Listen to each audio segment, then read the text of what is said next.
naming လုပ်တယ်ပေါ့နော်ဆိုတော့အဲ့ဒါကကျွန်တော်က traditional ကာရှာမှာကြံနေခဲ့တယ်အဲ့တော့အဲ့လိုလုပ်တာကဘာကိုလုပ်တာလဲဆိုရင်သူက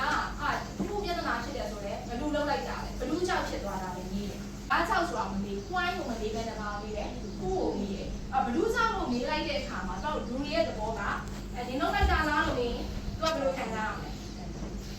ကိုကာပဲနေမဟုတ်ကျွန်တော်မဟုတ်ဘူးအဲ့ကိစ္စကလေအဲ့ဒါအဲ့လိုသူ့ကြောက်ဖြစ်သွားတယ်အဲ့ဒီမှာဘာဖြစ်သွားလဲသူနဲ့ကိုယ်နဲ့ညာဖြစ်တာ conflict တွေဖြစ်သွားတယ်ဆိုတော့တော့ကလူတွေကကိုဦးတည်လိုက်တဲ့အခါမှာသူကသူ့ကိုသူကာဝယ်ဖို့အတွက်နောက်ပြတ်ကိုလွှဲချရတယ်အဲ့ဒီမှာကျွန်တော်ဘာဖြစ်သွားလဲဖွဲ့စည်းတယ်မှာ conflict တွေဖြစ်သွားတယ်အဲ့တော့ကူးကအလုပ်ဖြစ်လာဆိုရင်ကူးကအလုပ်မဖြစ်ဘူးကူးကစားဘာကိုပြောင်းတော့ရမယ်ဆိုတော့ဘာဖြစ်လို့ဘယ် process ကမှားသွားတာလဲအားကြောင့်မှားသွားတာလဲဘလို့ကြောင့်မှားသွားတာလဲမမအောင်ငါတို့ဒီလိုမျိုးမဖြစ်အောင်နောက်တစ်ခါမဖြစ်အောင်ငါတို့ဘလို့အတူတူကာဝယ်ကြမလဲဘလို့လုပ်ကြမလဲအဲ့ဒါကိုတော့ခေါင်းဆောင်တွေကဆွေးနွေးရမှာဖြစ်တယ်အဲ့တော့ကျွန်တော်က who as a point ကိုသွားမယ်အဲ့တော့တကယ်လို့ who လို့ပြောလိုက်လို့ရှိလို့ရှိရင်စောစောကလိုမျိုးကကိုကာကွယ်တဲ့အတွက် crisis တွေကိုဖြစ်သွားမယ် point ကိုပြောလိုက်တယ်ဆိုလို့ရှိရင်တော့ပြဿနာတွေပြင်နေသွားမယ်ဒီလိုမျိုးပြဿနာမဖြစ်အောင်အခုတော့ဖြေရှင်းနိုင်တယ်အဲ့လိုလုံးနိုင်ဖို့အတွက်တော့ blame ရနေတယ်သွားဖို့လိုလဲဆိုရင် empowerment leadership တွေရမယ်အဲ့တော့ကိုအောက်ကလူတွေကို scale development လုပ်ပေးပြီးတော့